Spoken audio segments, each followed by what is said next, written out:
The voicemail hit before the candles even melted. "We're in Paris," Dad said, laughing like it was a joke. "We just wanted to keep you busy." The sound sliced through the room. I'd spent months perfecting balloons, trembling cake, untouched every chair, still waiting for a family that never planned to come. I stood there frozen, my phone buzzing in my hand, their laughter echoing from another continent. 3 months of work, my savings, my trust gone in one breath. I didn't scream, I didn't call back. But a week later, when they started calling me nonstop, I already had a plan they'd never see coming. I grew up in Columbia, Missouri, the kind of town where family dinners meant everything. At least that's what I used to believe. My name's Maya Brooks, 24, the dependable one.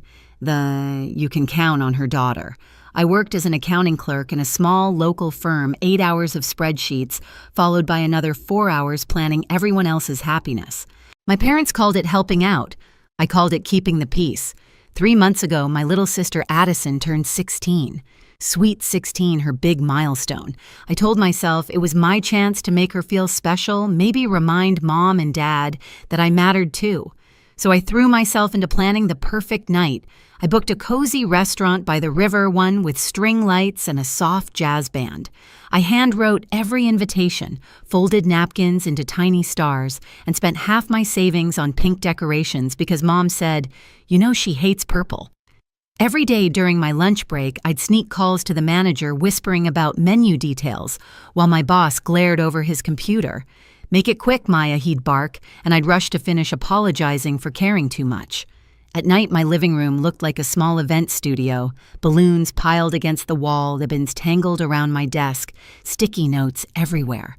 I'd scroll through photos of Addison as a baby printing and gluing them into an album, her first bike, our snowman, the cookie fight in the kitchen. Every memory, I thought, still meant something. Mom would hover while I worked. Addison likes fancier cakes. Maybe 3 layers, she'd say, tapping her nails on my receipts. Dad texted daily, "Don't skimp on the food, she deserves the best." They never offered to pay. I didn't ask. That's what I did, fix, fund, and forgive. When I texted Addison for her opinion, she replied, "Cool, nothing else." Not a thank you, not even a question. I told myself it was just teenage attitude, but somewhere inside, a small, quiet thought whispered, maybe they only notice me when I'm useful. The night before the party, I packed everything carefully, balloons, candles, the photo album wrapped in tissue paper. I imagined the moment she'd walk in, surprised and maybe, just maybe, grateful. The next morning, Mom called. Her voice was brisk. "Don't forget to confirm the restaurant one more time. Addison's counting on you. Counting on me." Those 3 words used to make me proud. That day, they just made me tired. I didn't know it yet, but they weren't counting on me at all. They were keeping me busy for something else entirely. The week leading up to Addison's birthday felt like walking on glass. Every time I thought I'd done enough, Mom found something new to fix. Change the flowers, pink roses, not carnations. Dad chimed in from the background, "Don't cheap out on the band Maya." "This is her big night," I nodded, even though every word meant another charge on my debit card. At work, my focus shattered. I'd sneak quick calls between client reports, checking orders and confirming times. My boss noticed. "Maybe plan your little party after hours," he said, not looking up. The humiliation stung, but I smiled anyway, like always. That weekend, I drove across town to pick up decorations.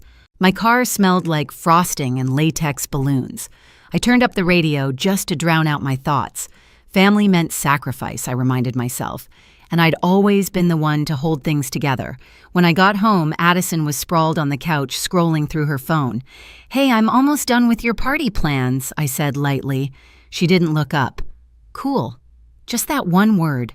Cold detached, the kind that lands harder than an insult. Mom was in the kitchen flipping through glossy travel magazines. "Shouldn't you be helping me wrap presents?" I asked. She smiled without looking up. "You're better at these things, honey. I trust you." Trust. That word twisted. It wasn't trust, it was delegation. They trusted me to handle everything so they wouldn't have to. Over dinner, they talked about flights, restaurants, and museums. Not for Addison's birthday, though. I caught the edge of a sentence, something about Paris and tickets. I looked up, but Mom changed the subject instantly.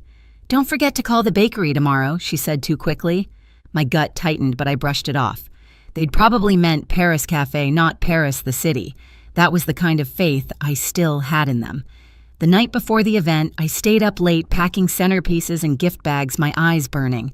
I sent one last group text to confirm the time, Mom, Dad, Addison. No reply. I told myself they were busy. The next morning, Dad called. "Everything ready, yeah," I said. "Can't wait for you guys to see it." He paused just a beat too long. "Good job, kiddo." Then he hung up. It should have sounded proud. It didn't. It sounded like closure. That day at work, my coworker Tara dropped by my cubicle. "You look like you haven't slept," she said, handing me coffee. I forced a laugh. "Family stuff." She nodded slowly, the kind of nod people give when they've been there too. Sometimes she said quietly, "The ones you give everything to are the ones who take it all for granted." Her words stuck to me longer than I wanted to admit. That night, as I arranged candles one last time, I stared at the "Reserved for Family" sign on the main table. For the first time, I wasn't sure if that meant me anymore. By 6 o'clock, the restaurant looked perfect. Soft music floated through the room, pink balloons swayed under string lights, and the river outside caught the last of the sunset. The Happy Sweet 16 banner shimmered in the glow. I checked my phone, no new messages. Addison was supposed to arrive at 6 sharp. Mom and Dad promised to be there early. I took a deep breath and texted, "Here already, can't wait to see you guys." No response. The band tuned their guitars again, their polite smiles tightening. The server hovered near the kitchen door. "Would you like to start with drinks?" he asked gently. I shook my head, pretending to check something on my phone. 6:10, then 6:15. I called Addison, straight to voicemail. I tried Mom. Same thing. Dad picked up on the third ring. "Hey, Maya," he said, casual, almost cheerful. I could hear chatter in the background, foreign echoing. "Where are you guys?" I asked. A pause. Then laughter. "Oh, didn't we tell you we're in Paris?" The room tilted. I gripped the phone. "Paris." "Yeah," he said, like it was no big deal. "We just wanted to keep you busy while we planned something real for Addison." Then he laughed. That easy, careless laugh that made my throat close. My mind went blank. The air in the room felt wrong too, still too loud. Behind me, the balloons trembled in the air conditioner's draft. The cake I'd spent hours designing waited untouched, the frosting glistening under the light. I opened my mouth to say something, anything but nothing came out. My chest burned, but my voice stayed trapped. They'd used me. They'd planned this. The band began to pack up quietly. The clink of guitar cases snapped me back. The server approached again. "Should we cancel the reservation, miss?" I nodded slowly. "Donate the food," I whispered. "Please." He hesitated, pity flashing in his eyes, then nodded and left me alone. I walked to the table I'd reserved for my family, 6 empty chairs. I set the wrapped photo album in the middle, pictures of 2 little girls in snow boots, frosting on their cheeks, laughing under Christmas lights. I wanted that laughter back, but all I heard was my father's voice echoing in my head. "We just wanted to keep you busy." I turned off my phone and stared out the window. Across the river city, lights blurred into streaks. Somewhere between the reflections, I saw myself alone, calm and strangely clear. For the first time, I didn't cry. I didn't plead. Something inside me had gone still, like water freezing over. I picked up my purse, pushed open the door, and stepped into the cold night air. The band's last note faded behind me. My hands didn't shake. My heart didn't race. I just walked. Because if they thought I'd break, they were wrong. That night, I decided I'd stop being the one who waited for them to come back. A week passed before the first call came, then another, then 30 more. 36 missed calls in 1 hour. Mom, Dad, Addison. Over and over, the same names lighting up my screen like alarms. I didn't answer. I sat on my couch, the apartment quiet except for the soft hum of the fridge. My phone kept buzzing, vibrating against the counter. The sound used to trigger panic in me. Now it just sounded distant, small. I typed one message and hit send. "I'm very busy." Then I turned the phone face down and finally exhaled. That week, I'd done something none of them expected. I printed my bank statements, receipts, and emails, every payment I'd made for that party. Restaurant deposit decorations, the cake, the band. All from my own account. Every dollar traceable. I slid them into a neat folder labeled in red for when they come knocking, because I knew they would. When they did, showing up at my door with tight smiles and fake shock, I was ready. Mom's voice went sharp first. "You've humiliated us. The whole family's talking." Dad crossed his arms. "You think you can just walk away after what you did?" "What I did?" I asked quietly. Addison stood behind them, arms crossed, defiant. "You made us look bad. Everyone knows about the party. They didn't realize how." 2 days earlier, I'd sent one simple email to every relative, every neighbor, and yes, even Addison's friends. I attached photos of the empty restaurant, the untouched cake, the chairs set for people who never came. No captions, no rant, just the truth. The subject line read, "The party I planned alone." By morning, whispers had turned into wildfire. My parents' perfect image, devoted family doting parents, was crumbling. Cousins messaged me in disbelief. Neighbors stopped waving at them on morning walks. Addison's so-called best friends unfollowed her, their group chat screenshots spilling online. And me, I didn't gloat. I just worked. I drafted my resignation letter to the firm, 2 weeks' notice, no explanation. Then I opened an email from my best friend Tara. "The photography course I told you about still has a spot. You should take it." For the first time, I didn't hesitate. I applied that night. While Mom and Dad were busy defending themselves to everyone else, I was buying a one-way ticket to Portland. I'd found a cheap studio apartment near the art school, and Aunt Ellen offered me her spare room until I got settled. Every evening, I'd pack one more box, one more memory I no longer needed. The walls of my apartment started to empty, but my chest felt lighter than it had in years. The day before my move, they came again, this time with anger. Mom slammed a folder onto my table. "You stole money from our savings." I didn't flinch. I opened my own folder, for when they come knocking, and handed it to the officer standing behind them. He scanned the papers, glanced up at me, then at them. All expenses came from her personal account. "There's no theft here." Dad's jaw twitched. Mom stammered something about misunderstanding. Addison rolled her eyes. "Whatever. You're still dramatic." I smiled faintly. "Maybe, but I'm also free." When they left, the silence in my apartment felt different this time, not heavy, not lonely, just mine. That night, I packed my last box. On top of it, I placed my old camera, the one I'd buried in a drawer years ago. I wiped the dust off the lens, turned it toward the window, and snapped a photo of the city lights. The image came out blurry, imperfect, but real, just like me. By morning, my phone was buzzing again, dozens of missed calls. I didn't check who. I didn't need to. I brewed coffee, watched the steam rise, and smiled. They'd finally realized they couldn't reach me, not because I was gone, but because I'd stopped waiting for them to see me. The next time I'd hear that ringtone, it wouldn't make me flinch. It would remind me of how far I'd come. By the time my flight confirmation hit my inbox, the storm had already started to hit them. Mom's book club stopped inviting her. Dad's coworkers whispered behind his back about the Paris thing. Addison's friends posted cryptic quotes about loyalty and lies. Every notification, every call they sent my way was proof the truth had finally done what I couldn't speak for me. They called again that morning 12 times before breakfast. The phone buzzed across my counter, a steady, desperate rhythm. I poured my coffee and let it ring. They left voicemails switching tones like radio stations. Mom first. "Maya, please let's talk. Families fight, but we forgive." Then Dad. "You think you can embarrass us publicly and just walk away?" And Addison, her voice high and sharp. "You ruined my birthday. Everyone hates me now." I almost laughed. Not out of cruelty, but out of disbelief, because somehow they still thought this was about them. I sat at my desk, the Portland acceptance email glowing on my laptop screen.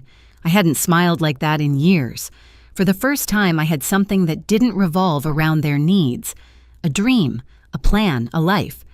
I printed my travel details and pinned them above my desk. Flight Columbia, Portland. Departure 3 weeks. Then I started cleaning. The decorations from the party ribbons, unused candles, extra place cards. I boxed them up neatly and labeled the box "Unsent Invitations." I carried it downstairs and left it by the dumpster.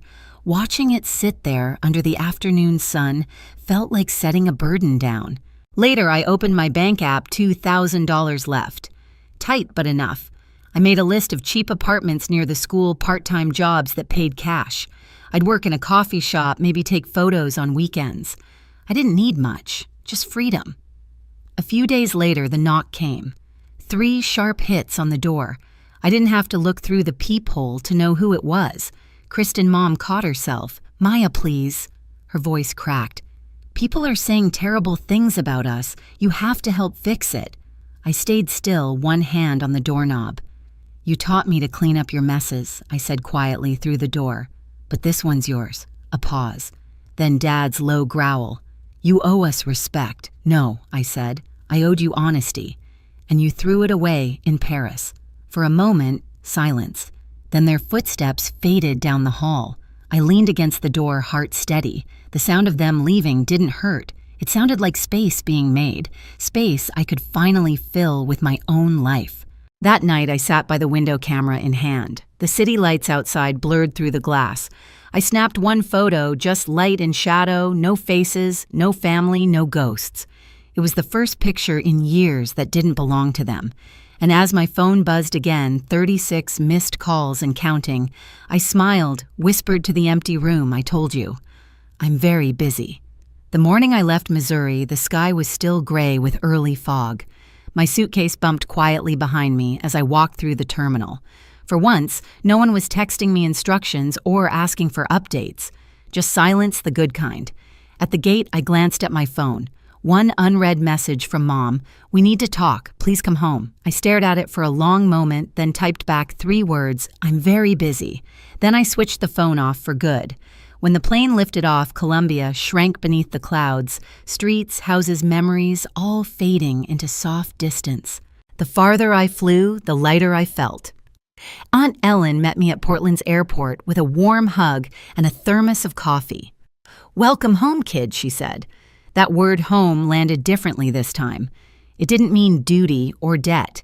It meant beginning. Her house was small, painted a faded blue with ivy curling up the porch rails.